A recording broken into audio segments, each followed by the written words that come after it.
Уважаемые депутаты, представляем на ваше рассмотрение проект закона о внесении изменений в закон Республики Абхазия о налоге на добавленную стоимость. Как вы помните, 20 мая текущего года парламентом был принят аналогичный законопроект, который предусматривал, что услуги, оказываемые в международном аэропорту Сухум, освобождаются от уплаты налога на добавленную стоимость по перечню, утвержденному Кабинетом министров. В развитии этой нормы 30 мая Кабинет министров утвердил данный перечень, в который были включены 8 видов услуг, оказываемых в аэропорту без уплаты НДС.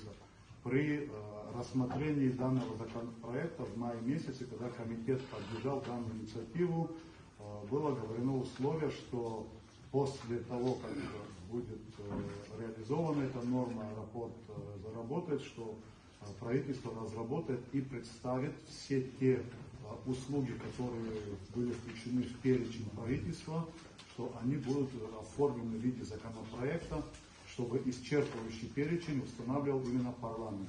И в целях реализации данной рекомендации комитета те услуги, которые оказываются в аэропорту, в соответствии с перечнем, утвержденным правительством, были включены в законопроект и представлены на ваше рассмотрение.